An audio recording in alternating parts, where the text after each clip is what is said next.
When it comes to school success, the most important ingredient is effective leadership. And while high-performing schools are the result of a team effort, a school can only reach its potential with a strong principal, someone who organizes, empowers, and inspires.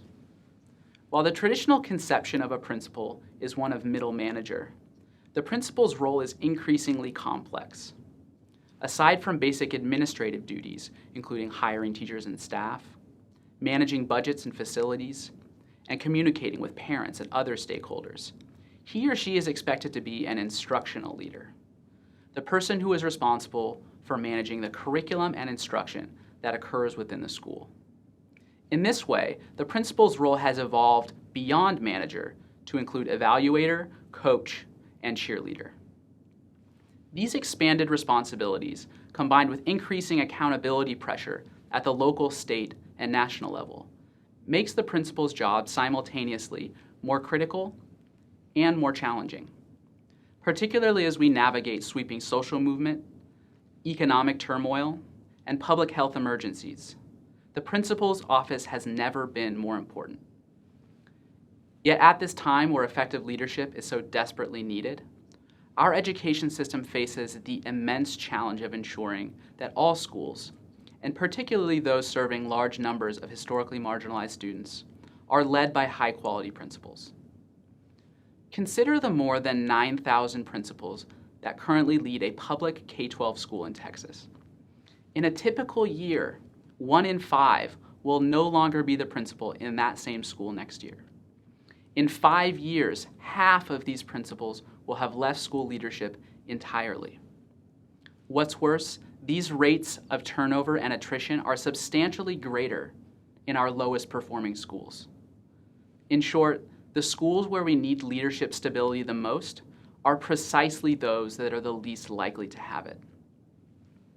Principal turnover harms school performance. In particular, student test scores decrease, and teachers are more likely to leave their positions. From a financial perspective, school districts are forced to spend additional money recruiting and developing new leaders. One recent estimate places the cost of preparing, hiring, and placing a single principal at $75,000. Even beyond these quantifiable effects, leadership churn undermines morale, creates instability and uncertainty within schools, and weakens connections with families and the broader community. Thus, a key issue in educational leadership and policy is how can we identify, develop, and retain our best school leaders. The evidence demonstrates that the status quo is untenable and new approaches are needed. Fortunately, researchers, including myself, are leveraging large-scale data sources, combined with sophisticated statistical methods, to understand why principals leave and what we might do about it. These efforts are increasingly conducted in collaboration with practitioners in the form of research practice partnerships, which place policy-relevant evidence directly into the hands of states and districts. Some new initiatives are showing promise in terms of reducing principal turnover and increasing measurable student outcomes. Districts are adopting grow your own leadership pipelines, which identify promising educators within a district and provide them with the training, mentoring, and financial support to become the next generation of principals. There is also recognition that principals need the same coaching and mentoring that they provide their teachers. When placed on an island, they can't do their jobs effectively, and burnout comes more quickly.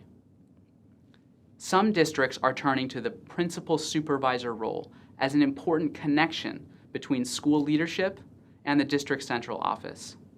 This new role highlights the reality that even strong leaders need mentoring and opportunities for growth. Ultimately, the success of these new initiatives boils down to whether they help schools to fulfill their most important mission, which is to educate, empower, and inspire students. While the challenge of ensuring that all schools are led by effective principals remains difficult, an increased emphasis on evidence-based policy and decision-making promises to pay dividends.